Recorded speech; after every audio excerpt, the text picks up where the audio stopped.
He is professor of biology at Akron, at the University of Akron, and has a particular interest in exploring the intersection of science and faith from a Christian perspective.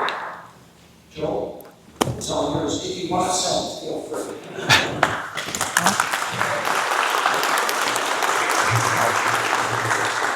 I'll spare you of that. And thank you, Tom, and thank you for this opportunity. And this is going to be, really different than the previous talk. I am tasked with this, what to me has been overwhelming. Oh, I got to be right here? Okay, let's get. How about that? So I'm charged with an overwhelming task to provide an overview of how Christians have responded to evolution since that gavel fell in here in 1925. By necessity, I am not going to be able to touch on every source or influence or provide every interpretation. I'm going to be limiting my scope of my comments to Christian responses and specifically Protestant responses to evolution, and even more specifically, mostly conservative Protestant denominations and institutions, because those are the ones that are probably the most interested and most involved in the discussion, especially of human origins. So in preparing to come here, I have realized some of my own misconceptions about the debate over origins from the late 1800s and 1900s, and I owe the correction to some of my thinking to a group of dedicated authors who have written so much about this time, including several of the speakers that are here with us today. The titles that you see up here on the screen are some of my primary influences. And I kind of show this in part, both to acknowledge where some of what I'm going to say is coming from, but I also want to say that it will give you a preview of the complexity of this talk, because I'm pulling on many different strands from many different areas of thought to bring it together to talk about how Christians have dealt with evolution.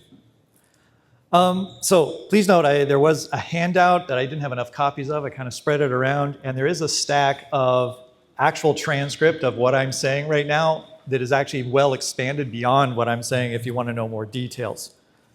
So let's get started. And I'm going to start with a personal story. It spans several generations. In the upper corner here, middle center, I have great J. Gresham Machen. He's a theologian, well-known theologian from the early 1900s, who was at Princeton Seminary. And the very year that this fundamentalist modernist controversy was basically tearing American Protestantism apart, my grandfathers are on either side of him. They both studied under J. Gresham Machen. One studied under him during his last 2 years at Princeton Theological Seminary. The other one studied under J. Gresham Machen in his first 2 years at Westminster Theological Seminary, which J. Gresham Machen began after leaving Princeton over this modernist fundamentalist controversy. Both of my grandfathers were instilled with this tradition underneath in Machen of sort of rigorous theological training, and prized both biblical fidelity, or maybe in today's language we'd say biblical authority, and an intellectual curiosity, not just about the scriptures, but also God's other revelation, which we'll call the creation itself. Now, my father is pictured below Machen there. You may notice some genetic resemblance there. He carried forward that particular tradition. Oh, I should probably say, both of my grandfathers ended up being ministers, long-term ministers in a small Presbyterian denomination. My father followed that particular tradition. He also went to Westminster Theological Seminary after going to Calvin College in Michigan, studying chemistry, and actually worked as a chemist for a while before going to seminary. Eventually, he accepted a small church in Grand Junction, Colorado, and that is where I grew up. I had marine fossils in my backyard. I had dinosaurs on the other side of town. My father instilled with me a wonderful appreciation for hiking and camping and all things nature. So I guess what I'm saying is, well, I should say, I am not a preacher, in case you're wondering, after mentioning all these different theologians and so forth. I'm a professional biologist. I also went to Calvin College, majoring in science, and then, as you heard, University of Tennessee for a master's and PhD. But I'll say that I am still sort of navigating the same waters as my forefathers. They were ensconced in this particular important period of time and dealt with all the topics that we're talking about here today. So, what's the connection between our topic today and why did I spend so much time on that introduction? Because what does this have to do with Gresham Machen? Well, I think Gresham Machen embodies the complex topic that I've been tasked to explore today. When William Jennings Bryan invited Gresham Machen to come into this room and testify for the prosecution, Machen declined. Now, why did Machen refuse to come to Dayton? I think, and I believe, the reasons he refused reveal a really crucial missed opportunity in American Christianity, and I'll say the science-faith conversation generally. First, he recognized that he wasn't an Old Testament theologian, so didn't want to have to answer questions about sort of the Old Testament text necessarily. He was a New Testament theologian. He also knew he wasn't a biologist, but maybe more importantly, he understood he was being asked for political reasons. He was respected, he was a very respected scholar. He knew that he was going to be used by the prosecution to sound more respectable, right? To make that position more respectable. But more importantly, here's the really important thing is, Machen comes from a tradition, theological tradition, in which he generally thought that evolution was a side issue in his terms, right? Compared to the really important theological battles of the day, which was this fundamentalism, modernism thing. He had just written a very important work in American history, Christianity and liberalism. So, like his predecessors, like B.B. Warfield, who we'll be mentioning in a moment, and most other Christians of his day, especially even conservative Christians of the day, he wasn't a young earth creationist, just like we've learned that William Jennings Bryan was not a young earth creationist in 1925. He likely followed the Princetonian tradition that accepted the possibility of common ancestry of most living things. Human evolution is another topic. So while both Bryan and Machen opposed religious liberalism of the day, their approaches and views differed. Bryan was a populist evangelical, deeply critical of the academy, or today we'd say like higher learning, and that included the seminaries of the day, critical of those who were coming out of seminaries. And he also, of course, believed that Darwinism was the source of declining morality and ultimately liberalism that had creeped into the church. Now, Machen, on the other hand, was a true scholar in the sense that he grew up in a scholarly home, had a scholarly background, and now is at Princeton Theological Seminary. And so he was interested in defending in a scholarly way historical and intellectual basis of Christianity. He saw scientific inquiry not necessarily as a threat, the same type of threat that Bryan saw it as. He saw it as a way actually to verify Christian claims in some sort. So he was vehemently opposed to liberalism that was sweeping through denominations, but he didn't necessarily believe that all evolutionary ideas should just be swept under the rug with liberalism or tied to liberalism. So the upshot of all this, all right, all this introduction is that I think you need to be aware of who's talking to you. Somebody who's caught in a way between two worlds, myself, just like Machen was, and I'm gonna continue that theme through the talk somewhat. Someone who's caught literally today between John Hawkes and where's Todd Wood, who comes after me, okay? And so an interesting area of tension, an interesting topic that I'm in a sense trying to fuse two things together. So let's see how it goes. All right, so here's my thesis. And this is just a very generic, here's what's coming up, what I'm going to try to do. The century following Scopes trial revealed that Christian responses to evolution have been characterized not by simple opposition or acceptance, this dichotomous view that kind of comes out of this room, but a growing dynamic institutional struggle over primarily how to engage the culture, how to engage new findings and new discoveries, right? How to engage scientific discoveries, well, this is speaking for Christians now, how to engage with scientific discoveries while also maintaining biblical fidelity, or you'd say biblical authority, the core values of what makes an evangelical Christian. And there's also many shifting hermeneutical approaches as well. Hermeneutics is just our way of interpreting Scripture, many new methods of doing so. And I think that all these things are patterns that continue today and are in a very shifting environment even to the present day.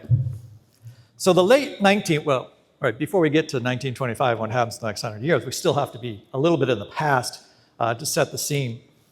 In the late 19th and 20th century, responses to evolution were far more varied than most of the black and white narrative that emerged from this classroom. And I think Nick Spencer did a very good job of presenting sort of the very different way that people might have seen evolution at this time. Asa Gray, a Harvard botanist, outspoken Christian, early advocate of Darwinism, saw no contradiction between natural selection and divine guidance, arguing that evolution could just be part of God's intentional design rather than a pure mechanistic process. So by 1925, this, I'll use the word for the first time here, theistic evolution, was readily accommodated into many modernist and liberal movements, certainly within the church, who rapidly accepted many of the tenets of evolutionary theory. But it also was part of many Orthodox denominations, at least among the sort of the scholarly and the clergy. And this is one other distinction I won't have time to go into, but often in these discussions you have to talk about what did scholars and people who are like in charge of denominations and groups believe versus what did the lay person believe? What did the person in the pew believe? And the influences on both of those are very different. I'm mostly going to be talking about sort of the scholarly approach. All right, so here's what most, I think, audience might miss, although if you were here yesterday, you're not going to miss it because we've already covered this. 1900, the scientific community embraced a variety of mechanisms in the late 1800s for how organisms change over time. There was this observation that because of the fossil record, because most everyone believed the world is old, that there is a change in complexity, there's a change in organisms over time, and really everybody is kind of scrambling to come up with an explanation for what would be the potential causes or ways to explain that observational record. And there were many other ways besides natural selection. And so by natural selection just ends up being sort of one idea among many in the late 1800s, and often not the dominant one. So what happens is this diversity of views really did make it easier for many Christians to accept some form of evolution. They could sort of choose between versions that maybe sounded like they preserved divine guidance. I mean, it's like vitalism, a life force guiding development, right? That was much easier to read into that, well, who is a life force? Well, that must be God, right? That's leading them along. Now, maybe the easiest thing to do, maybe the best thing to do here would be to drill into just one person's description of thinking about evolution from the late 1800s environment, and that would come from B.B. Warfield, who's also a Princeton theologian. And so let me read this quote. There's a lot of words, but it's worth spending a little bit of time here. I do not think that any general statement in the Bible or any of the account of creation, either is given in Genesis 1 or 2, elsewhere, alluded to, need be opposed to evolution. Many of you have probably seen that portion of this quote. I've seen it many, many different places, but I want to go further into that particular conversation in which he then elaborates on that. There's no necessary antagonism of Christianity to evolution, provided that, no, so here's a caveat. It's important to notice, right? Here's a caveat. Provided that we do not hold to too extreme a form of evolution, to adopt any form that does not permit God to freely work apart from the law. Now, the law here would be like God's ordinary providence, how he created the conditions under which things act, right? So if he's not able to act above that and change that, basically, that means miracles. If he's not allowed miraculous intervention, and here's the examples, the giving of the soul, and more importantly for us here, and the origin of Eve. Right? So that's touching on human evolution, sort of like carving out a spot to say, like, if Eve is created separately versus this other evolutionary process. But if we condition the theory right? If we think about the theory of evolution by allowing for constant oversight of God in the whole process and his occasional supernatural interference for the production of new beings and actual output of creative force, producing something new, something potentially that wasn't there, then we may hold to a modified theory of evolution and be Christians in the ordinary orthodox sense. Now, like I said, that's a massive mouthful of words that would require an entire lecture to really understand, but I'll just say this about that. It's difficult, and you might be scratching your head over this too. It's kind of difficult to know what exactly does occasional supernatural interference mean? How often does God have to intervene in the process for evolution to play itself out? And if you know something like intelligent design theory or progressive creationism, two things that I will talk about in a little bit, you might be mistaken for thinking that really B.B. Warfield is more like maybe a modern day intelligent designist. But it kind of depends on how much intervention you're willing to accept in this process. All right, so real quick, and it was mentioned yesterday about the fundamentals, from 1905 to 1950, there's a series of pamphlets that come out that are really defining this fundamentalism, right, and really setting that apart from the modernism of the day, or the liberalism of the day. And in those fundamentals, it's worth noting quickly that B.B. Warfield wrote one of the articles, and there's several other people who wrote articles that had these sort of ideas about evolution, that we could accept evolution as Orthodox Christians. But that's not to say there weren't other fundamentalist papers that said very much something different, right? We're very anti-evolution. And I just say that to say there's a lot of diversity of thought even in the fundamentals, which we think of as being sort of like, well, you're fundamentalist and it's a very defined thing, but there was a lot of diversity there from the beginning.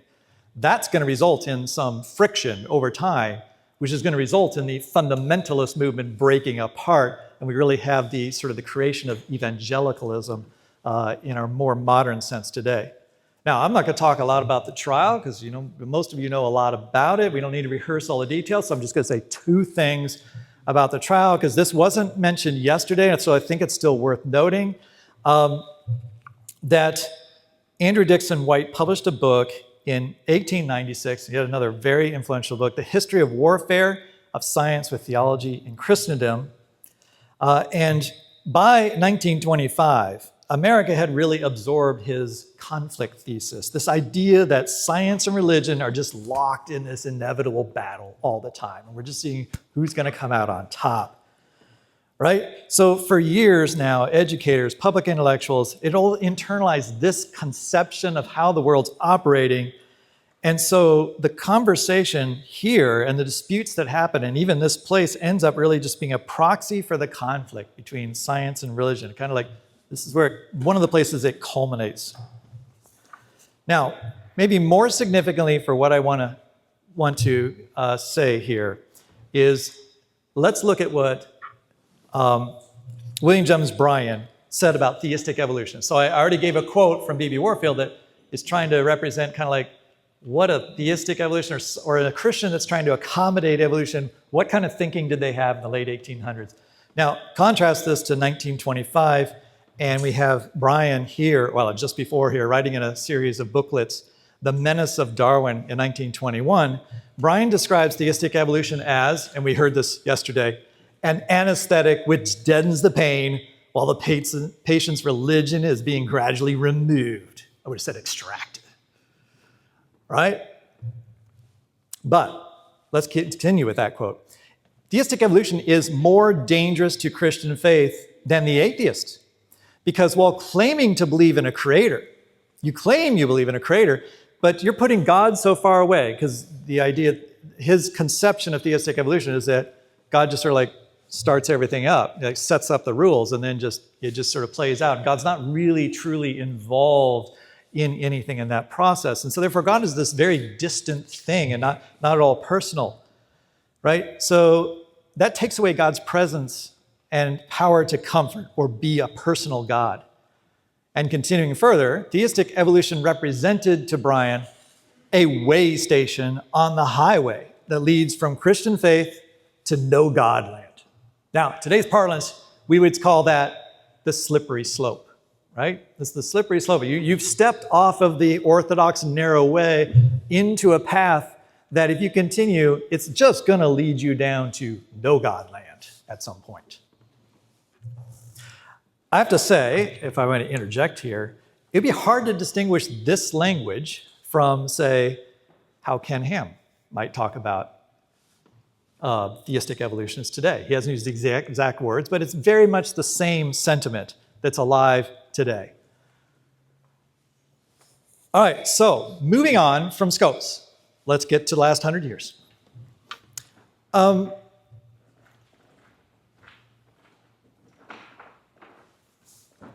just realized I started my talk, the slide set, 30 minutes before I began the talk, so I can't trust the clock on here in terms of where I'm at. So I gotta figure out when I'm at. 22 minutes. Okay. And my notes say that you should be at the 22-minute mark, so we're good. All right. So we need to get past 1925 and see where things have gone last 100 years. Protestant Christianity was basically divided now between fundamentalist and liberal denominations. And this short-term victory for the fundamentalists doesn't really last very long. It doesn't have a lot of gains in sort of the culture wars of the time. Rather, a second split is coming. This time between fundamentalism and an emerging evangelical movement of the 1940s. It would prove, I think, equally consequential for how Christians have approached the topic of evolution since. What emerged was a new generation, the evangelicals, that was maybe dissatisfied with some aspects of fundamentalism. They rejected, both fundamentalists and evangelicals, rejected modernist theology, but they also didn't care for the fundamentalist sort of anti-intellectual streak. So the emergence of diverse evangelical organizations throughout the 1940s. Oh, forget this slide. I want to just show a little bit about how this plays itself out in a couple of organizations and how the split with evangelicalism begins to produce a bunch of different parachurch organizations. That just means outside the church, and usually incorporates members from multiple different denominations. And so the 1940s and 50s marked a significant departure from this rigid fundamentalism and a sort of an inward growing trend in which sort of retreating a little bit from the culture wars. The National Association of Evangelicals attempted to shift by using Baptists, Wesleyans, and so forth, advocating for unity of theological essentials while allowing freedom on secondary issues, which could include origins. I'm not going to say that there was a lot of discussion of evolution at this time. We've already seen from other speakers, after 1925, the textbooks and all these things, there's just not a lot of open discussion. But nonetheless, there's sort of the seeds of an environment of collegiality, maybe you could say, between groups to say, like, we can discuss these things at least. This inclusive approach was further institutionalized with the establishment of Fuller Theological Seminary in 1947. That combined rigorous academic standards with evangelical convictions, encouraged critical engagement and biblical scholarship, especially in the natural sciences. Now, what Fuller Theological Seminary is today versus what it was in 1947 is a whole different thing. But in terms of their origins, this is their lot. Then there's the Evangelical Theological Society. It's a professional forum of PhD theologians and maybe pastors that gather together. So it's a conscious effort to get together, basically have scientific meetings. Like as a scientist, I go to scientific meetings, pastors, theologians, and discuss topics. And they have debates. And what's important over the last 20 years is there's been debates held there about the age of the earth, and more recently, the ancestry of Adam and Eve. And then you have Billy Graham, 1956, he starts Christianity Today. And Christianity Today provides sort of this platform for examining scientific discussions and their theological implications. They don't champion evolutionary theory, but neither do they say you can't actually have this discussion here. So Billy Graham in 1957 is purported to have said regarding, presumably, evolution, whichever way God did it, it makes no difference. An attitude of, we can figure these things out. This isn't a threat to us necessarily. Not that he had all the answers. And then I want to highlight the American Scientific Affiliation, for which I've been a member of for many years.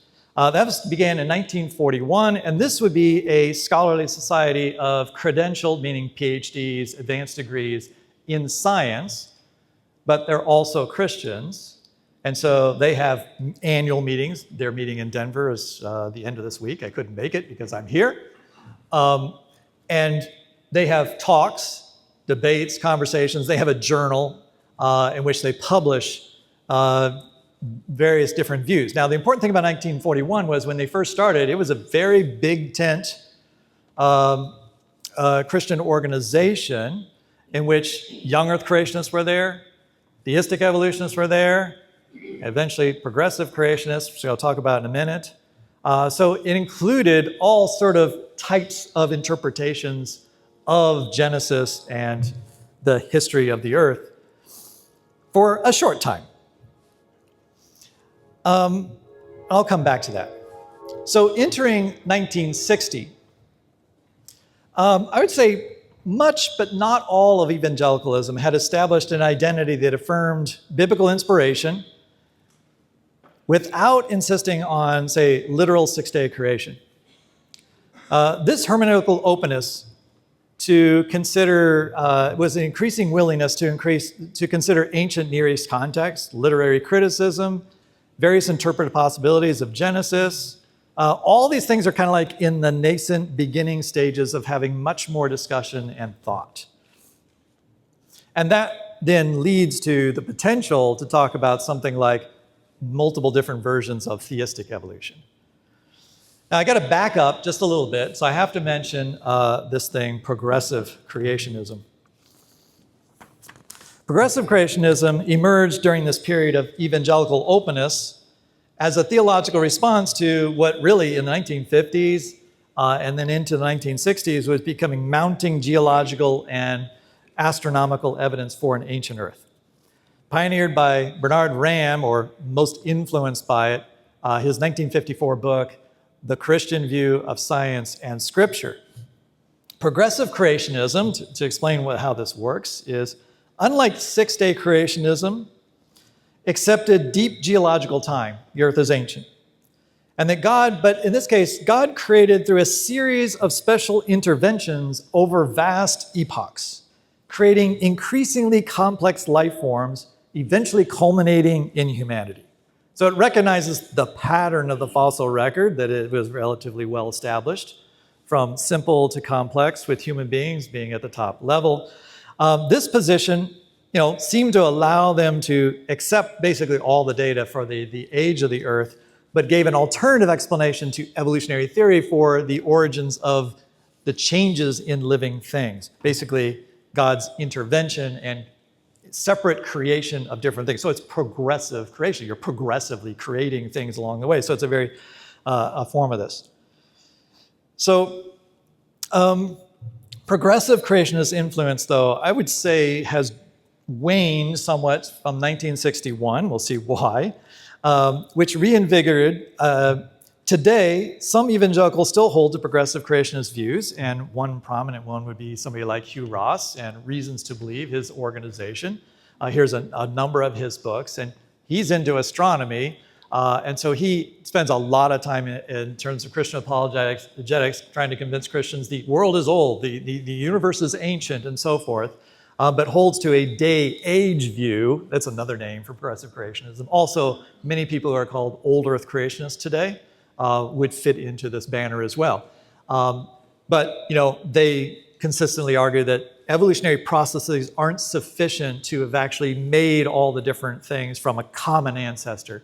And so there's an interjection of God into that process over long periods of time. That's, in essence, what we have with progressive creationism. Okay, 1960 to 2000, to move along here.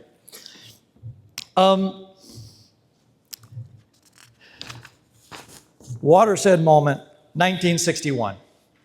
All right, that's the year that changed things fundamentally. All right, it fundamentally changes the landscape of conservative Christian engagement with science. John Whitcomb, Henry Morris published The Genesis Flood. Now, I'll just say a few words about that. I don't have to say a lot about this movement because Todd Wood's going to be talking about sort of the history of young earth creationism, so I'm only just touching on it in a few places here. So for me, what makes this moment so significant is not that it introduced young earth views to Christianity. That perspective had always existed in some form, and again, I'm sure Todd will talk about that. The Genesis flood, to me, accomplished something unprecedented. It convinced broad evangelical audiences that accepting an ancient earth was tantamount to compromising biblical authority, right? Really brought that argument on strong. And as you'll learn in the next talk, this certainly isn't the beginning, like I said, of young earth creationism, but I think it marks the expansion of young earth creationists, certainly spreading rapidly through fundamentalist denominations, but also trickling mostly from a grassroots level up into conservative evangelical denominations over the next 4 decades. And this has an effect on, if I were to say, very immediate effect on the American scientific affiliation. I said it started in 1941. In 1961, many members, ASA members, were very much in favor of the Genesis flood and want to talk about it. There are debates, there's discussions within this community about this young earth model that eventually leads to enough friction, a belief that you're basically a heretic if you don't believe in young earth creation. It's very strong feelings about this. That ends up creating a split in 1963 in which those members who were more predisposed to young earth creationism left and started the Creation Research Society. And ever since then, young earth creationists have had a number of sort of separate organizations from that time. I mean, the common theme across history is we start with a lot of big tent organizations that eventually fracture into smaller ones, kind of like the Presbyterian Church has split into these split peas, in which we have many, many denominations of Presbyterians, of which I am a member of one of those. All right, and my father has been a pastor for more than 50 years in one of those. From 1961 to 1980, the age of the earth, in my mind, becomes one of the central defining issues across conservative evangelical denominations. This focus, I think, was strategically brilliant. In other words, if the world is young, there really can't be any discussion of evolution, right? It just kind of cuts off discussion about evolution. If the world is only 6,000 years, there's really no point in getting into like the fine details of evolutionary theory or thinking about it.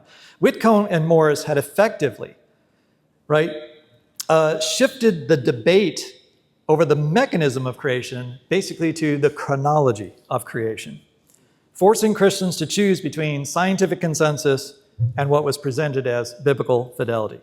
Again, a very dichotomous option. The consequences of the shift, I don't think, can be overstated. While earlier generations of Christians had kind of begun to wrestle with really complex questions, because evolutionary theory comes with some very complex questions for Christians, like divine action, how does God work? Natural law, how to interpret the scriptures, right? Well, this new generation was being offered yet again in the 60s, kind of a stark binary. Young earth equals faithful Christian, old earth equals compromise. The slippery slope, right? Down to secular humanism. I think I got ahead of myself. So it was mentioned yesterday by Ed Larson that if you were coming down from up north, you could have stopped at the Ark encounter. And I said, well, that's exactly what I did. so there I am. I didn't go in on my way down, but I have visited it multiple times. But that's me from 2 days ago.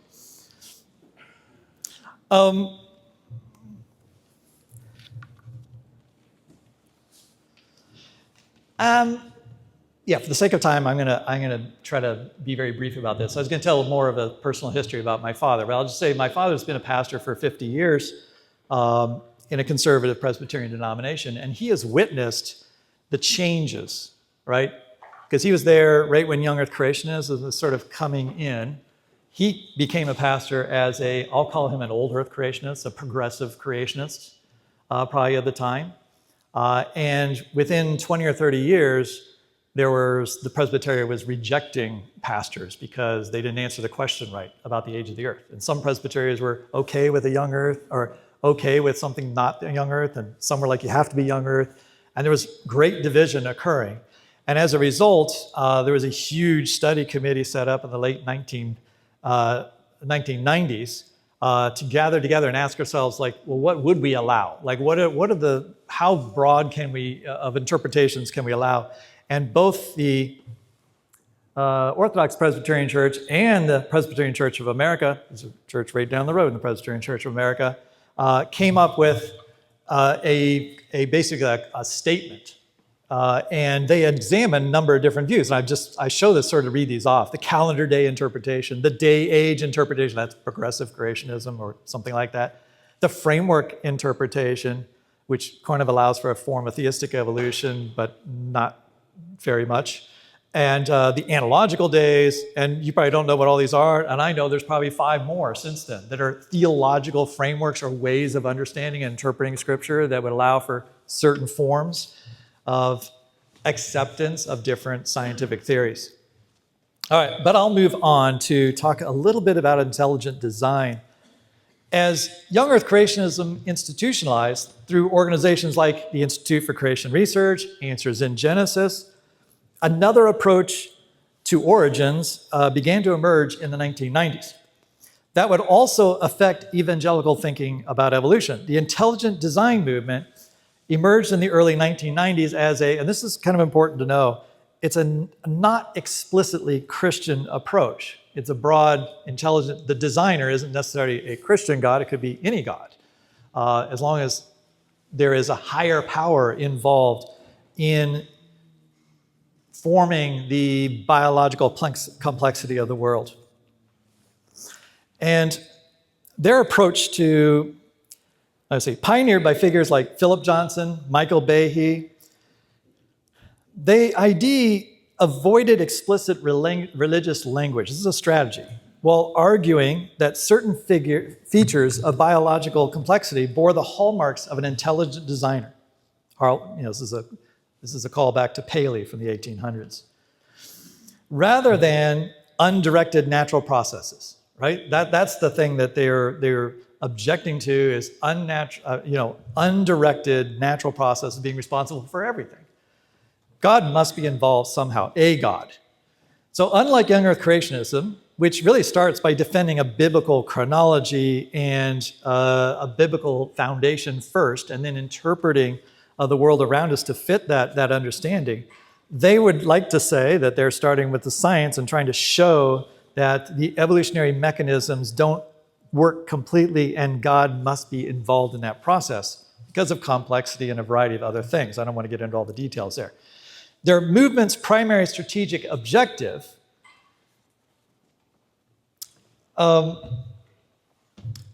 centered on integrating intelligent design theory into public school science curriculum as a legitimate scientific alternative to evolutionary theory, thereby challenging what proponents viewed as materialistic assumptions dominating contemporary biological education of the day, obviously.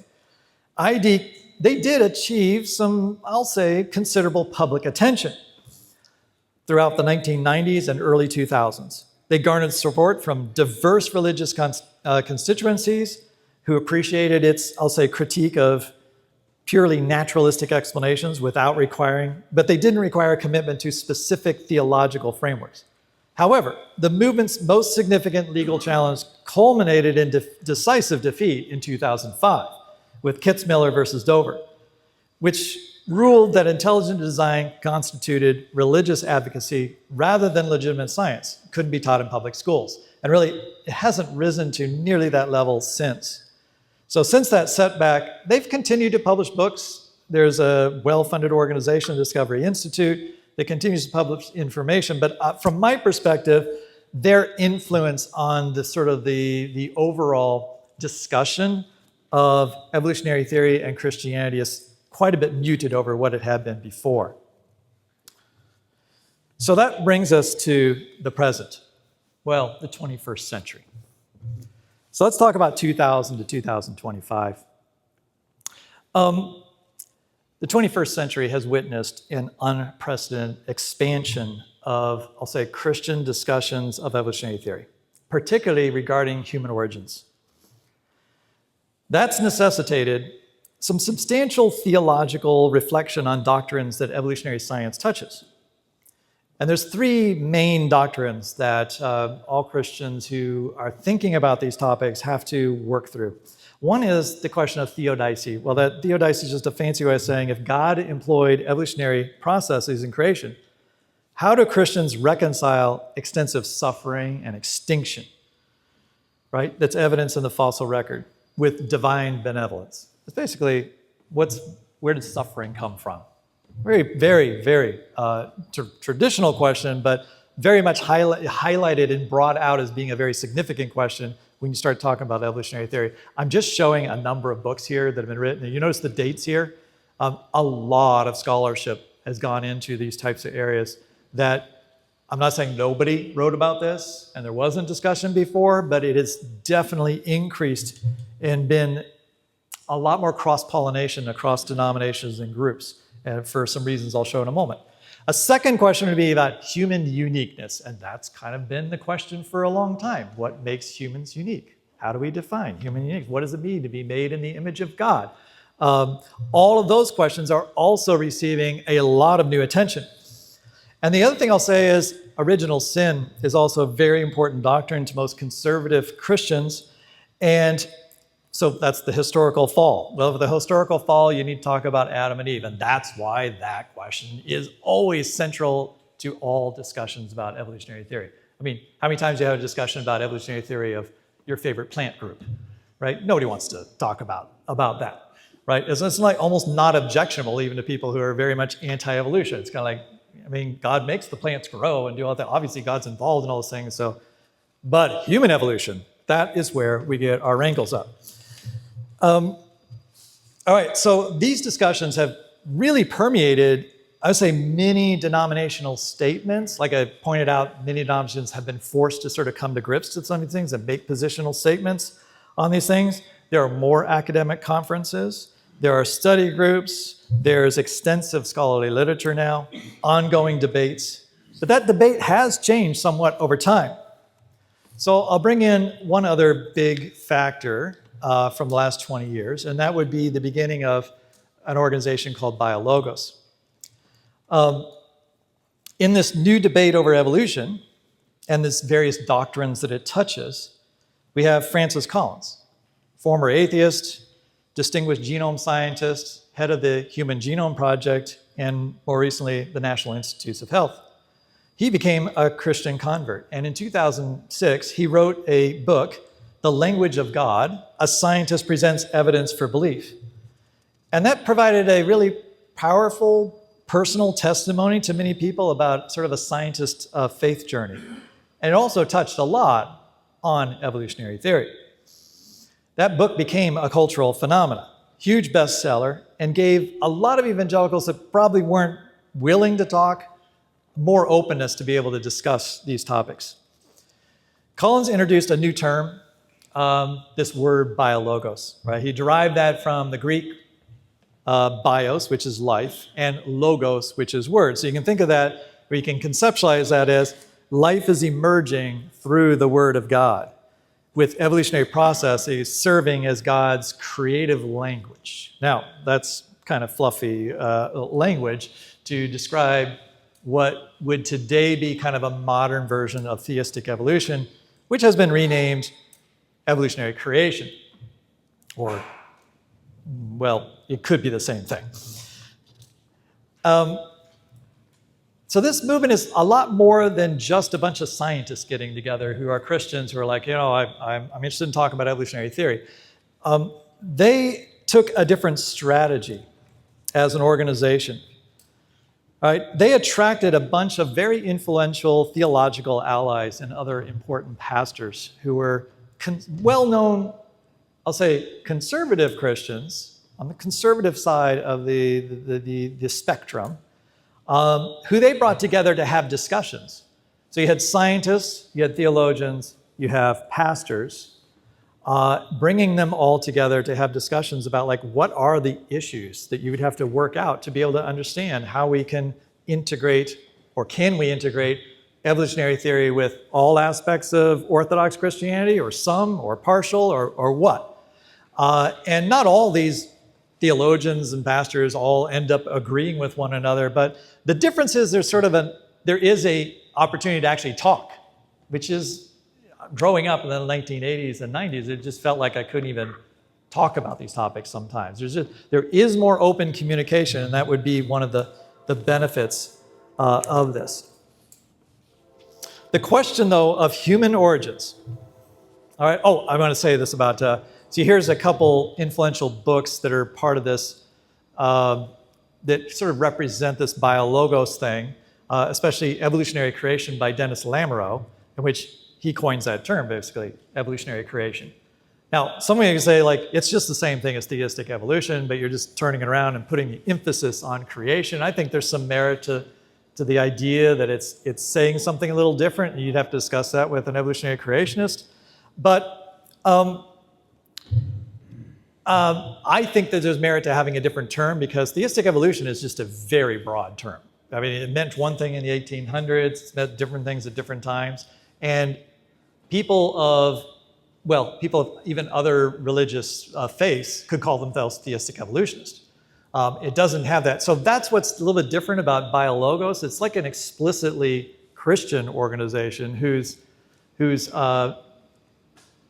devoted to evangelical principles and espousing how can we understand evolutionary theory. You know what? Maybe I just let them speak for themselves instead of me trying to do it. So here's just right from their website, what is evolutionary creation? God is the creator and sustainer of all things, and evolution is the best scientific explanation for the relatedness of life on Earth. We accept that right now the best explanation we have for the best scientific explanation is evolutionary theory. And then maybe a little more detailed here. Evolutionary creation is a Christian position on origins.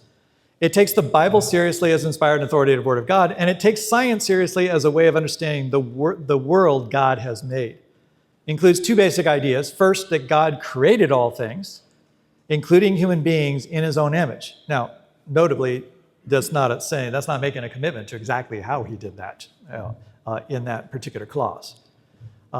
Second, that evolution is the best scientific explanation we currently have for the diversity and similarities of all living things.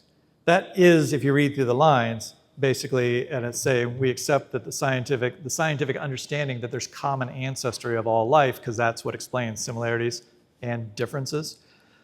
We accept that as the scientific explanation. So from there, I would say that the question of human origins is still the point that gets the most discussion, even within an evolutionary creationist framework. This remains the biggest challenge, and we can see how that has become a real focal point of discussion.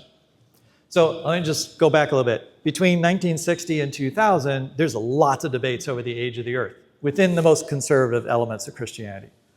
And then really, I feel like after 2000, there's a big shift to a lot of discussion about evolution in the churches that had discussions about the age of the Earth.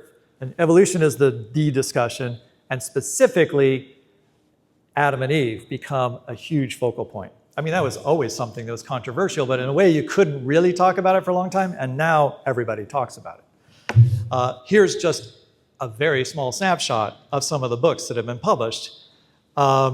The genealogical Adam and Eve, that is looking at just what John Hawkes was talking about, looking at ancestry and using genetics to follow the tree to find our ancestors. Let's see here. We've got the evolution of Adam. We have William Lane Craig, he's a fairly well-known Christian apologist, in Quest of the Historical Adam, right? 2021, just recently. We've got Adam in the Genome, right? What we've had the discovery of the human genome and all this genetic evidence, and that has brought an entire new piece of evidence to the entire conversation. It's sort of like everybody has to rework all of their thinking, and it's allowed for more discussion. Now, there are, in response to that, just to show you how much influence this is having in the evangelical community, in response to that, there's been a number of books that are, defenses of traditional views of historical Adam. And of course, right around the same time, we also have lots of other books that are anti-theistic evolution, again, showing how much it's being discussed. right? I'm not talking about the individual arguments, whether they're good or bad. I'm just saying, just looking at scholarship and how much is being talked about and done, the number of different books and responses tells you where the conversation is. And the conversation is right in this region here. I'm running out of time, so I'm not going to talk about Kim Ham and Bill Nye, and hopefully Todd Wood will maybe say something about that and its importance to this discussion. So, yes, skip that. What have we learned? Over 100 years later, we got to ask, what has really changed? I admit, I think the similarities are rather sobering. We still have deep polarization between science and faith camps. We've got media sensationalism still drives our narratives. I mean, now it's X, and all these other social media platforms. It's a different form of communication, but it's the same methods, same types of things being said. Political exploitation of this divide, science and faith, or young age, old earth, theistic evolution, whatever, all right, still continues to be used by politicians. I mean, it's great fodder for politicians in order to divide us.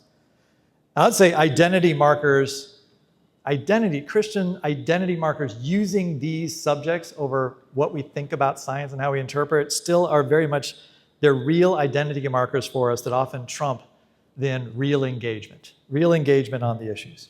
And yeah, we're still fighting battles over science education standards. I'll just put this up here so as I read it. The institutional landscape, I think, has undergone dramatic restructuring over the past century.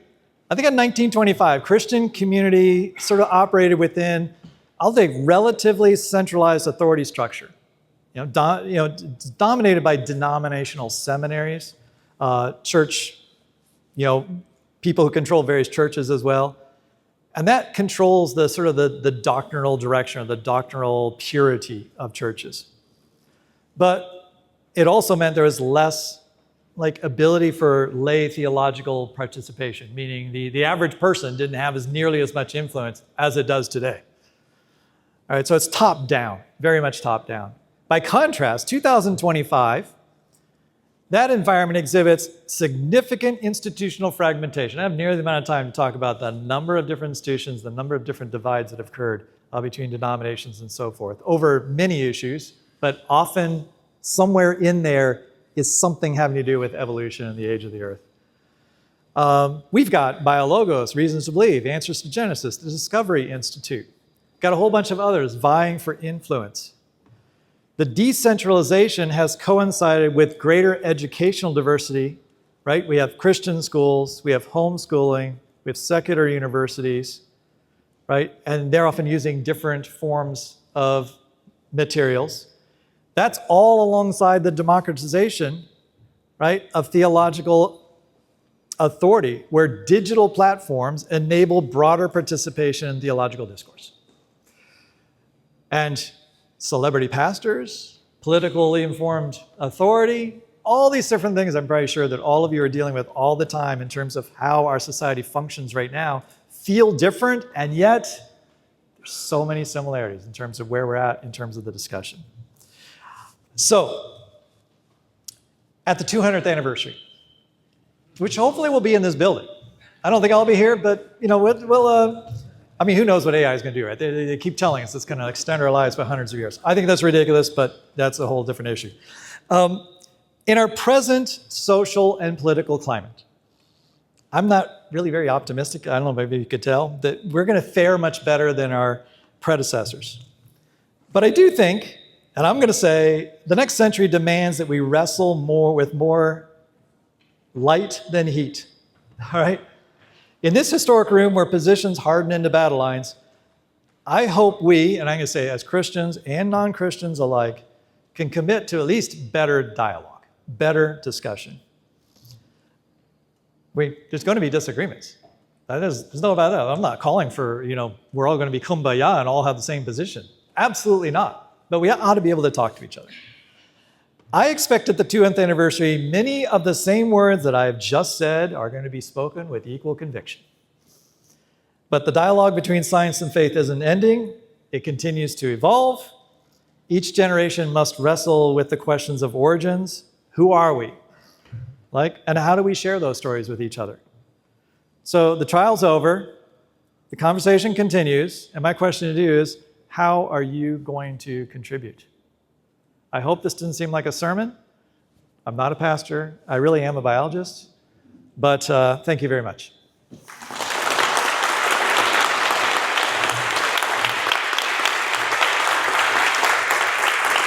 I left 3 minutes. I can't believe it. Questions? A couple of questions. Go for it. I have a question. I haven't been in the classroom in a while, so you've got to help me. You were talking about the progression of fossil records that have been found. Yeah. And you said from simple to complex. Wasn't there an explosion?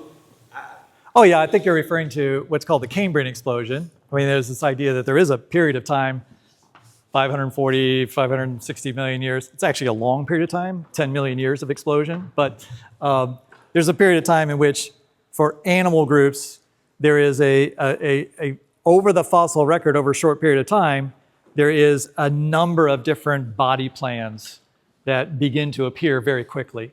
Compared to the average rate of how often new body plans occur, that is an explosion, relatively speaking. But it still fits within the general observation that you start out with much simpler creatures at the bottom of the fossil record.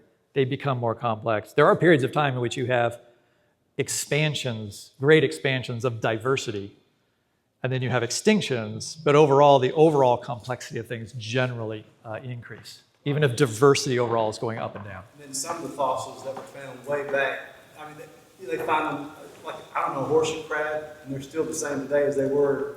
Yeah, that's the question of stasis in the fossil record. So where there are organisms that you dig something up, it looks almost like today's version. And but I'll just say, evolutionary theory doesn't require things change. It's something's living in the same environment and doing a great job at what they're doing. In fact, you have what's called stabilizing selection, selection basically says, keep doing what you're doing. If you change your body plan, you're not going to be successful, so keep doing it. So what you'll notice is in the fossil record, as you look at those types of organisms, they generally are living in the same environment during that entire time. And so they've kind of become so specialized in that one environment, they really can't escape it and do anything else and still survive. So the fact that they have survived means that they've just maintained themselves over time. Yeah. I'll come over there. Interaction that you had personally with reasons to believe the Discovery Institute. Do you know Fuzz Raw, Stephen Moss? Yeah. I've had interactions with both of them. I wouldn't say I'm like a lot of really close interactions. I've had emails, social media contact with both of them. I've met both of them at meetings. I have met Ken Ham. I've met most everyone who's in any one of these different camps and had conversations with them. Yeah, have they influenced you in any way? They've all influenced me in some way. So I think it's important to draw out and find interesting questions that are raised. Anybody who has a different opinion than mine, my opinion's changed over time too, but anyone who has a different position than you have likely has it for a particular reason. I think it's really interesting to find out what it is exactly that leads you to this. And sometimes they're foundational, fundamental questions, some things that I have wondered about myself. And when you get into those conversations, you realize, because often we talk at this high level and we sound like we really disagree at every level, and then you get down and it's like, no, we actually have some fundamental agreements there. So I find finding common ground to be a really effective way of helping myself figure out what is the most likely good solution to these problems. And that might not just come from my own tradition, it often comes from other places. I didn't talk about my personal background, but I've grown up around young Earth creationists all my life, but my father not being one was probably very influential. But then I have sort of meandered through a variety of different thoughts on many different doctrinal issues to arrive where I am today, and I wouldn't say that I'm done. I'm still learning. I'm not officially connected to BioLogos. If you search their website, I've written articles for them, but I don't have any like official connection to them. I am kind of independent because I am independent.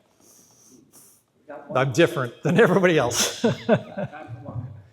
Yeah. In the literature that you surveyed, this morning we heard about different close relatives of Homo sapiens, like Homo habilis and Australopithecine and the Insolens and whatnot. In any of the literature that you surveyed that try to reach this gap, are those species dealt with in terms of their relevance to creationism or Christian worldview? I would say all the fossils that John Hawkes has mentioned, at some point, intelligent designists have talked about or tried to understand. Progressive creationists have talked about, certain young earth creationists have talked about, theistic evolutionists have talked about. So I think they are all every brand new big discovery ends up sort of going through this vetting process across all these different views I presented. I think what's unfortunate to me is often it's sort of like we look at that and we either see it as a threat or we see something that helps us, and so we amplify it or we diminish it. And then what happens is, rather than it being dynamic evidence in which we may go back and re-examine in light of new evidence, I think a lot of Christian organizations, what they'll do is well, I answered that question. I said it was this, and then we don't go back and we re-examine our own thinking. And so they get really entrenched in now I got to protect that view. I've said this, now I just got to continue saying that. And then whatever else happens after that, even if it conflicts with it, you're just trying to ad hoc away and explain away other evidence. So it's always best to be, at least when you make a statement about this is what we think, it should have a qualification, as best as we can determine, this is how we think we would interpret it in light of our theological convictions. But further evidence might change that. That's my hope. Well, thank you so much. You're welcome. Thank you all.